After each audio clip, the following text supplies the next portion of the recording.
Good morning बेटा, कैसे हो? आई होप सब अच्छे होंगे। आपको जो काम दिया जा रहा है वो प्रॉपरली कर रहे होंगे, ऑनेस्टली, भाव से। देखो, आज का जो today's topic will be poets and pancakes the next lesson to Indigo. ये जो लेसन हमारा है, ज़्यादा इम्पोर्टेंट तो नहीं कहूँगा।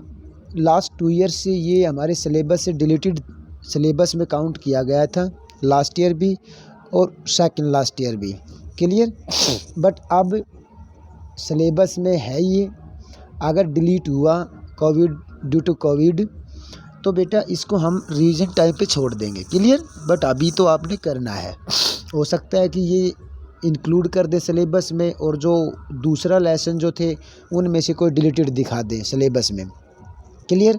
तो इसलिए आपने सभी लेसन्स जो दिए जाते हैं ड्यूरिंग ऑनलाइन क्लासेस, तो आपने सभी को ऑनेस्टली भाव के साथ इनको करना है। क्लियर? तो देखो, फर्स्टली मैं इसके बारे में आपको हिंदी में बता रहा हूँ। पहले तो poets and pancakes, what do you mean by this? क्या समझते हैं आप भाई, पोइट्स एंड पैनकेक्स क्या है? मैं आपको बता देता हूँ। Poets and pancakes is the brand name of makeup material. जो मेकअप किए जाते हैं, इट मीन्स जैसे कि ब्यूटिक होते हैं, उनमें सभी जो मेकअप करवाते हैं, तो जो ब्रांड जो मटेरियल होता है उसका जो ब्रांड था एक ये, इन ओल्ड डेज, पहले जब ये ब्यूटिक या जो, जैसे मैं इन नॉर्मल लैंग्वेज में कहूँ तो जैसे कि बोलते हैं भाई ये पार्लर जो होते हैं,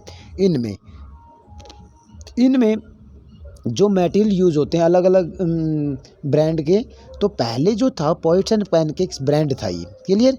और ये बात, ये जो सबसे पहले मद्रास में एक जेमिनी स्टूडियो स्थापित किया था एक मद्रासी ने, और वहाँ मतलब एक जनरल पर्सन की बजाय जो फिल्मों में एक्टर और एक्ट्रेस होते थे पहले इन ओल्ड टाइम, तो उनके मेकअप के लिए बनाए गए थे। जो ब्यूटी शॉप जो थी, वो जो हेयर सैलून जैसी ब्यूटी शॉप जो होती हैं, वो इट मीन्स मैं कहूँ पार्लर, तो उनमें इस ब्रांड का मटेरियल यूज़ किया जाता था। मतलब हाई प्रोफाइल पर्सन्स के लिए यूज़ किया जाता था। जैसे कि भाई मैं कहूँ कि हीरो या हीरोइन या फिर गैदरिंग जो क्राउड होती है, इट मीन्स हीरो और हीरोइन, नायक और नायिका के पीछे की जो मूवीज़ में क्राउड होती है ना, उनके फेसअप को, उनको फेस को, उनका लुकअप को चेंज करने के लिए जो सिस्टम यूज़ करते हैं उसको बोलते हैं मेकअप। क्लियर बेटा? तो देखो, इसमें क्या था, मतलब हर आदमी की इम्पोर्टेंस बताई गई कि भाई किस आदमी का क्या रोल प्ले किया। सबसे पहले मेकअप जो सैलून जो थे या मैं ब्यूटी कहूँ, वो किसने एस्टेब्लिश किए थे, कहाँ किए थे, पहला विजिटर कौन था, उसमें इंग्लिश विजिटर कौन आया जिससे ज़्यादा इन्फ्लुएंस हुई वहाँ के लोग। तो ये सारी बातें इसमें आएगा। ज़्यादा वो क्या बोलते हैं, मोरलिटी वाली कोई बात नहीं इस लेसन में, बट हाँ जो एक रियलिटी जो है, एक रियलिटी इस लेसन के ज़रिए राइटर जो हैं वो बता रहे हैं। क्लियर? तो देखो, हम जब ये लेसन की ये समरी करवाएंगे, कंक्लूजन करवाएंगे, क्वेश्चंस करवाएंगे ना, तो इस समरी के अकॉर्डिंग जब आप लेसन पढ़ोगे तो बेटा आपको आई होप कि आपको अच्छे से समझ में आ जाएगा। क्लियर? देखो, मैं आपको ये करवाता हूँ लेसन, उसके बाद में आपको समझ में आ जाएगा। पोइट्स एंड पैनकेक्स समरी में इसकी करवा रहा हूँ आपको। तो देखो कि भाई इन दिस लेसन, इस लेसन में Ashokamitran talks, it means Ashokamitran the writer of this lesson talks about Gemini Studio. एक जेमिनी स्टूडियो, इट मीन्स ये जेमिनी स्टूडियो स्टार्टिंग में ये ब्यूटिक के रूप में था जहाँ मेकअप किया जाता था। जेमिनी स्टूडियो इट मीन्स जो हीरो हीरोइनों के जो, और जो पीछे की जो क्राउड थी, उनके लुकअप को चेंज करने के लिए जो सिस्टम्स यूज़ करते थे, वो पहला जो सैलून जो था वो जेमिनी स्टूडियो था बेटा। जेमिनी स्टूडियो में ही मेकअप किया जाता था। क्लियर? देखो, and all that helps in keeping it in the spotlight. कहता है ये सब एंड ऑल दैट, ये सब जो था, इट मीन जेमिनी स्टूडियो में लुकअप को चेंज करने का सिस्टम जो था, ये सहायता करते थे in keeping it in the spotlight. जो स्पॉटलाइट क्या होती है, जैसे हम स्टेज पे आपने कोई प्ले देखा, वहाँ देखो जब कोई अलग करैक्टर स्टेज के ऊपर आता है तो उसके ऊपर लाइट पड़ती है, वो था स्पॉटलाइट। ये सहायता करती है उस स्पॉटलाइट में रियलिटी को छुपा करके आर्टिफिशियलिटी को दिखाना। वो he starts by making a mention about pancakes, the famous makeup brand which Gemini Studio ordered in truckloads. कहता है बेटा ही स्टार्ट्स, कहता है अशोका मित्रन स्टार्ट करते हैं bye making a mention about pancakes, मतलब अपनी बात को स्टार्ट करते हैं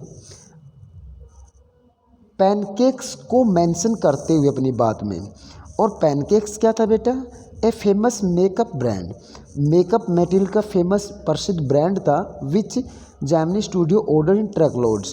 कहता इस ब्रांड के सामान को, मेकअप मटेरियल को जेमिनी स्टूडियो मंगवाता था, ऑर्डर करता था truck loads. It means truck भर भर के इस ब्रांड के मटेरियल के आते थे जेमिनी स्टूडियो में।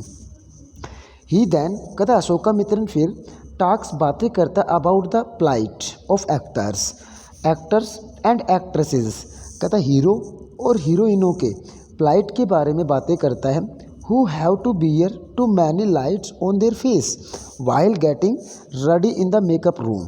कहता है वाइल, जबकि हीरो और हीरोइन अपने मेकअप रूम में मतलब रेडी होते हैं, और उस जब भी वो आते हैं स्टेज पे तो उनके ऊपर बहुत सी लाइट, इट मीन्स सब लोगों की टकटकी उनके ऊपर होती है, दृष्टि उनके ऊपर होती है।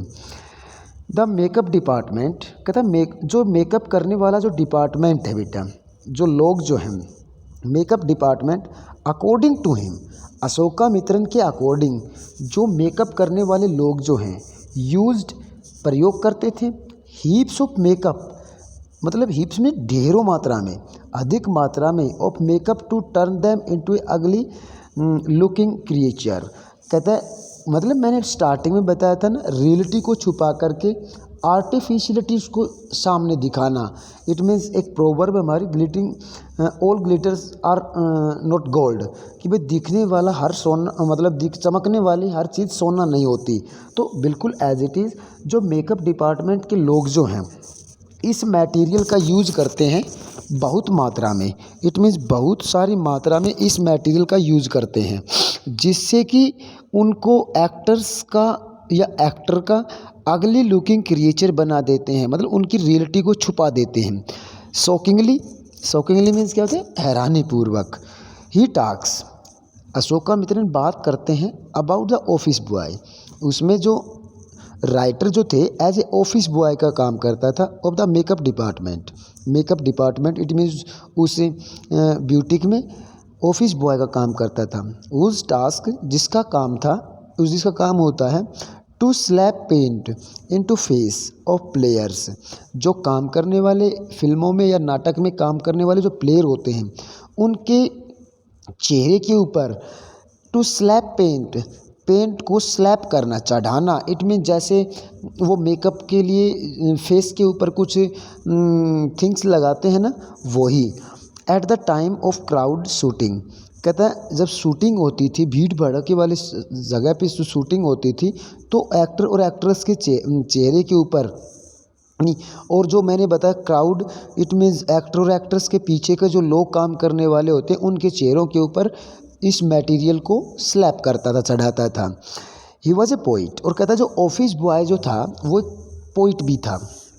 And had joined the studio, और कहता है पोइट होने के नाते उसने ये जेमिनी स्टूडियो ज्वाइन किया था इन द होप, ये आशा लेकर के ऑफ बिकमिंग एन एक्टर, एक मतलब ये आशा करते हुए भाई मैं जेमिनी स्टूडियो, क्योंकि सभी उस वक्त जो मूवीज़ या प्ले होते थे तो सभी जो नाटककार या हीरो जो होते थे, हीरोइन जो होती थी, वो सभी जेमिनी स्टूडियो में आते थे मेकअप के लिए। तो ये आशा करते हुए कि भाई मैं एक बार इस जेमिनी स्टूडियो में एंट्री कर गया तो मुझे कोई नहीं रोक सकता एक्टर बनने से।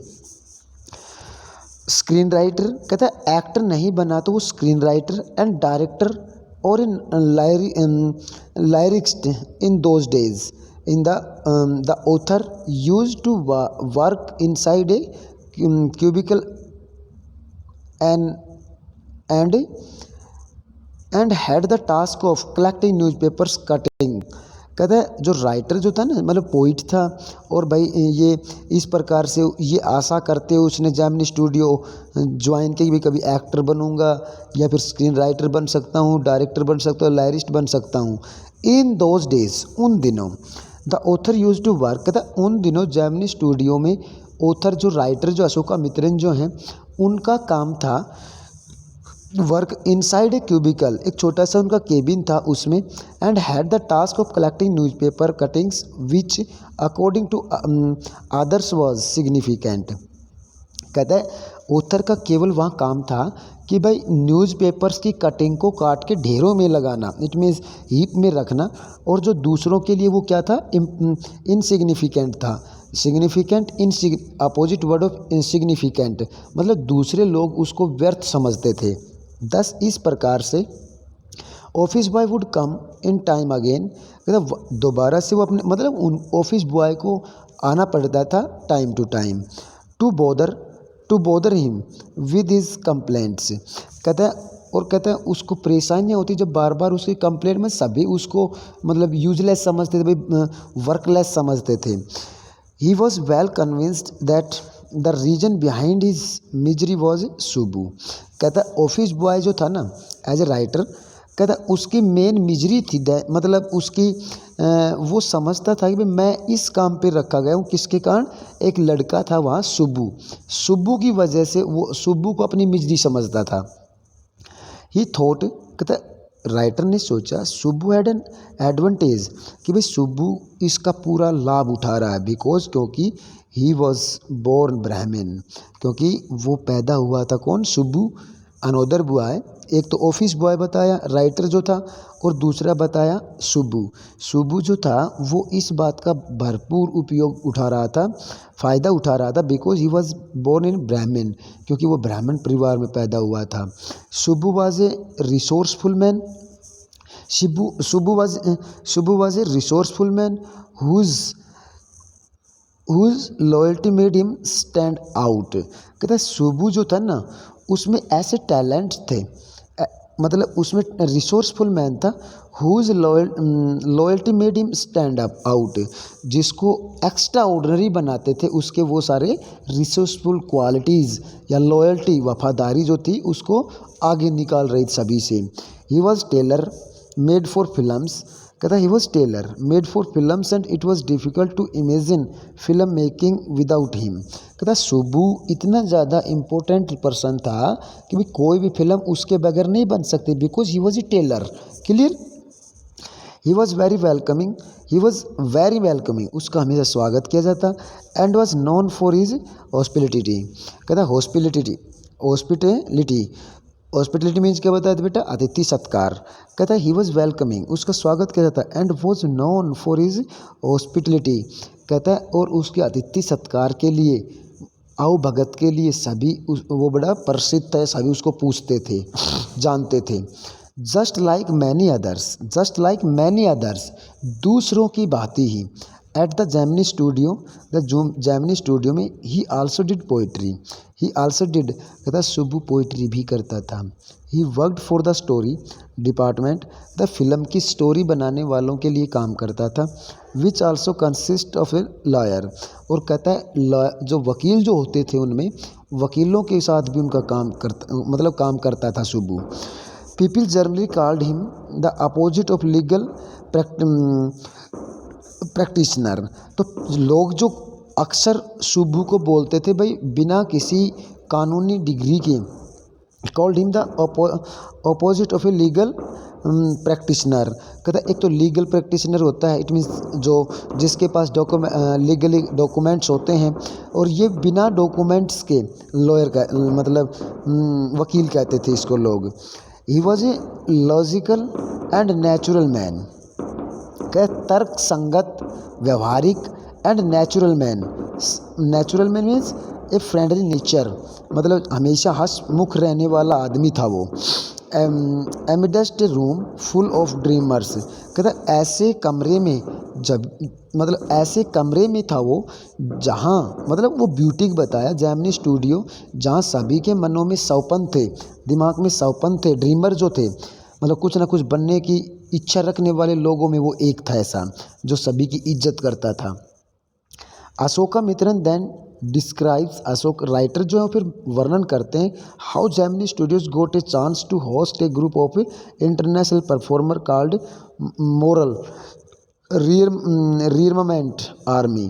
कहता एक बार दूसरा जो सबसे बड़ा जेमिनी स्टूडियो के लिए अपॉर्चुनिटी मिली, वो मतलब फेमस थी कि विख्यात होने की, वो क्या थी बेटा कि भाई एक चांस मिला जेमिनी स्टूडियो को to host a group of international performer, एक इंटरनेशनल प्ले होना था जिसका moral rearmament army, it means ये ग्रुप ऑफ जो प्ले को परफॉर्म करने वाले नाटककारों का ग्रुप था, उसको मेकअप करने का चांस मिला जेमिनी स्टूडियो को। दो यद्यपि the plots and messages were not complex, कहता है उनका जो उनके मैसेजेस जो थे, संदेश जो थे, या फिर उनके जो प्लॉट्स जो थे, तरीके जो थे, वर नॉट कॉम्प्लेक्स, ज़्यादा कॉम्प्लेक्स नहीं थे। Their sets and customs were near to perfection so much so that for many years, कहता है काफ़ी सालों से इस प्रकार से स्टेज के प्रोग्राम जो होते थे, उनमें जेमिनी स्टूडियो के सब मतलब जेमिनी स्टूडियो ने अपना परफॉर्म किया था, इट मीन्स मेकअप का। Tamil place displayed sunset and sunrise in way inherited from Jotham valley. Jotham valley जो नाटक है उसमें सनसेट और सनराइज के जो सीन जो थे वो भी जेमिनी स्टूडियो ने परफॉर्म किए थे। देन अनोदर गेस्ट, कहता फिर दूसरी जो अपॉर्चुनिटी मिली फेमस टी की जेमिनी स्टूडियो को, अनोदर गेस्ट, एक दूसरा गेस्ट वहाँ है स्टेफन स्पेंडर, मतलब ये इंग्लिश पोइट हुए हैं Stephen Spender, comes to visit Gemini Studio, और मतलब उसकी फेमस टी की जो सेकंड चांस जो अपॉर्चुनिटी जो थी जेमिनी स्टूडियो में, स्टेफन स्पेंडर जो इंग्लिश पोइट हुए हैं वो उन्होंने यात्रा की जेमिनी स्टूडियो की एक बार। पीपल हैड हार्डली हियर्ड, लोगों ने बड़ी मुश्किल से सुना था, ऑफ हिम, किसके बारे में बेटा, स्टेफन स्पेंडर के बारे में बड़ी मुश्किल से सुना था। And they could not even connect with him due to linguistic barriers. Linguistic barriers means, linguistic means क्या होता है, भाषाई बैरियर्स, बाधाओं के कारण, भाषाई बाधाओं के कारण स्टेफन स्पेंडर ने जब जेमिनी स्टूडियो में अपना स्पीच दिया था इंग्लिश में, उस वक्त लोग उनके साथ कनेक्ट नहीं हो पाए थे, it means they couldn't understand is language is words, कि उसके शब्दों को मतलब अंडरस्टूड नहीं कर पाए थे लोग। तो बेटा कहता है वो उनके वर्डिंग के साथ कनेक्ट नहीं हो पाए लोग, किसके कारण, ड्यू टू लैंग्विस्टिक बैरियर्स, भाषाई बैरियर्स के कारण। It was not until a few years, it was not until a few years, few years भी नहीं, कुछ साल भी नहीं हुए थे, लेटर कुछ साल बाद में ही, दैट अशोका मित्रन सा his name in a book, कहता अशोका मित्रन खुद राइटर ने स्टेफन स्पेंडर का नाम देखा एक पुस्तक में, एंड रियलाइज्ड और महसूस किया हु जो ही एक्चुअली वॉज, कि भाई वो वास्तव में कौन था। ये बात अशोका मित्र ने जब बुक में स्टेफन स्पेंडर का नाम देखा तब जाके समझ में आया था। आया समझ में बेटा, ये थी हमारी पूरी इसकी समरी। अब इसके मैं क्वेश्चंस आपको करवा रहा हूँ बेटा, क्वेश्चन भी हैं आंसर भी हैं। इसके बाद में 5 क्वेश्चंस मैं आपको दे रहा हूँ इस लेसन के। ये क्वेश्चन आपने अपनी बुक को पढ़ करके इसके अकॉर्डिंग अगर कोई बात समझ में ना आए तो आप मेरे से पूछ लेना, क्लियर। ये आपने पढ़ के लेसन को पढ़ के इन 5 क्वेश्चंस का आंसर देना है। आंसर्स हिंट्स मैं आपको इन क्वेश्चंस के साथ दे रहा हूँ, क्लियर। तो देखो फर्स्ट क्वेश्चन हमारा है, what does the writer mean by the fairy misery. Fairy misery, fairy means क्या होता है, मतलब फेरी, फेरी मीन्स क्या होता है, टेल, मतलब जो क्या बोलते हैं उसको, fairy misery of those subjected to makeup. The fairy, उनकी फेयर टेल में वही है, फेयर टेल वाला, परियों वाली। परियों मतलब परियों की मिजरी क्या है, मतलब उनका लुकअप कुछ है, दिखावा कुछ है, और behind it the another matter. It means उसके पीछे क्या है, रियलिटी को हाइड करके आर्टिफिशलिटी को शो करना। ये सब्जेक्ट टू मेकअप, मेकअप की फेरी मिजरी से क्या मतलब है राइटर का। क्लियर। देखो इसका आंसर मैंने यहाँ दिया है, by the fairy misery of those subject to makeup the writer is trying to throw light upon the difficulties actors and actresses have to face because of half a dozen mirror surrounded the large light bulbs. The bulbs generated a lot of heat and were definitely not a pleasure for the eyes. It means fairy misery, परियों जैसी misery feel करना। It means देखो वहाँ क्या बताया, उस salon मतलब जो ब्यूटिक बताया जेमिनी स्टूडियो, वो एक कमरे जैसे कि हम एयर सैलून की शॉप पे जाते हैं तो हमारे चारों तरफ क्या होते हैं, मिरर होते हैं, और वहाँ लाइट, जैसे हम कपड़े की दुकान पे गए तो इतनी सारी लाइट्स ऑन होती हैं वहाँ कि कपड़े का जो रियल कलर है ना उसको हम देख नहीं पाते, अंदर कुछ दिखाई देगा, जब उस कपड़े को बाहर सनलाइट में ला के देखेंगे बाहर शॉप से तो कुछ कलर दिखाई देगा। तो बिल्कुल एज इट इज़ ही वो लाइट्स, वो जो लाइट्स होती हैं मिरर पे गिरने वाली, वो आइज़ के ऊपर बहुत ज़्यादा definitely not a pleaser for the eyes. भाई वास्तव में वो लाइट जो है आँखों के लिए प्लीजर नहीं है। तो ये मिजरी है बेटा। सेकंड क्वेश्चन इसका है, समझ में सभी क्वेश्चन समझ में आएंगे बेटा अगर आपने लेसन को पढ़ा तो, नहीं तो नहीं आएगा समझ में। सेकंड क्वेश्चन है, what is the example of national integration that the author refers to. कहता है नेशनल इंटीग्रेशन का एग्जाम्पल जो इसने मतलब राइटर यूज करते हैं वो क्या प्रस्तुत करते हैं, क्या रेफ़र करते हैं। ये आपने ये सारी बातें जो है ना, head of the makeup studio but then the great Gemini Studio he left it for better opportunity after it was purged by the Maharashtrian who was assist by Dharwar Kannadiga. ये सब देखो सबसे पहले किसने एस्टेब्लिश किया, फिर वो अच्छी अपॉर्चुनिटी के लिए बाहर चला गया छोड़ के इसको जेमिनी स्टूडियो को, उसके बाद में किसने इसको रनिंग रखा, उसके बाद में कौन क्या क्या वहाँ हैपनिंग्स हुई, ये सारी बातें इस क्वेश्चन में आएंगी। नेक्स्ट थर्ड क्वेश्चन जो हमारा है, थर्ड क्वेश्चन जो बेटा वो क्या है, देखो एक मिनट।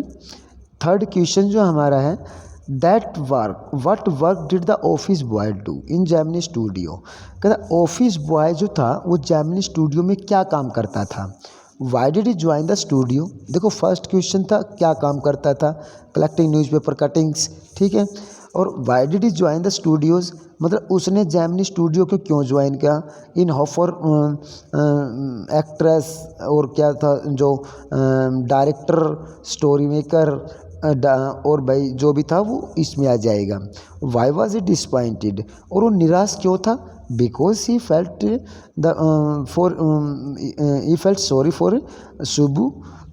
भाई उसने सुब्बू के लिए अपने आप को कोचने लगा कि भाई सुब्बू जो है मेरी अपॉर्चुनिटीज़ को सारी अपॉर्चुनिटीज़ को सुब्बू प्राप्त कर रहा है, और मेरी जो हालात हो रही है इधर एक क्यूबिकल कैबिन में पड़ा न्यूज़पेपर कटिंग कर रहा हूँ, ये इसका कारण क्या है, सब सुब्बू है। तो इसका आंसर ये बनेगा, इसमें मैंने लिखा हुआ है, इसको पढ़ लेना बेटा, जो भी प्रॉब्लम्स आए पूछ लेना, ये अंडरस्टूड क्वेश्चन है। लेसन पढ़ा तो, नहीं तो नहीं आएगा समझ में। Fourth question, why did the author appear to be doing nothing at the studios. The author it means office boy, सभी के लिए वो कैसा दिखता था, वर्कलेस, उसके पास काम नहीं है, बैठा दिखता था, मतलब वही क्वेश्चन है। Why did the author appear to be doing nothing. भाई ऑथर जो थे, राइटर जो हैं as a office boy in the Gemini Studio, वो सभी के लिए ऐसे मतलब काम ना हो जिसके पास एट द स्टूडियो में उसके पास कुछ भी काम ना हो, ऐसे क्यों प्रतीत होते थे। क्लियर। एंड लास्ट क्वेश्चन, पांचवा जो क्वेश्चन हमारा आज का बेटा वो है, why was the office boy frustrated. Frustrate means चिंतित रहना, परेशान रहना, क्यों होता था परेशान वो। Who did he show his anger on, who did he show his anger on. और कहता अपना गुस्सा ऑफिस बॉय राइटर जो थे as a office boy in Gemini Studio, वे अपना गुस्सा किसके ऊपर उतारते थे? समझ रहे हो क्या है? मतलब सुब्बू जो था, सुब्बू को समझता था कि भाई मेरी जो मिजरी हो रही है इसका कारण कौन है? सुब्बू है। आ रही है बात समझ में? तो ये 5 क्वेश्चन मैंने दिए अकॉर्डिंग समरी। आप लेसन को पढ़ेंगे, लेसन पढ़ने के बाद में ये 5 क्वेश्चंस आपने सोल्व करने बेटा, क्लियर। और उसके बाद में कल की नेक्स्ट जो वीडियो दूंगा मैं, इट मीन्स आप यू कैन से कि भाई वेडनेसडे की वीडियो को जो मैं दूंगा उसमें आपके पास 10-12 और क्वेश्चन आएंगे इसी लेसन के। अगर आपने ईमानदारी से लेसन को पढ़ा तो बेटा आप प्रत्येक क्वेश्चन को बना सकोगे, नहीं तो that's impossible for you without reading the lesson. Clear, समझ में आ रहा है? तो ये 5 क्वेश्चंस आपने करने हैं, लेसन को पढ़ना है स्टोरी वीडियो को देख करके, ठीक है। Thanks, have a good day.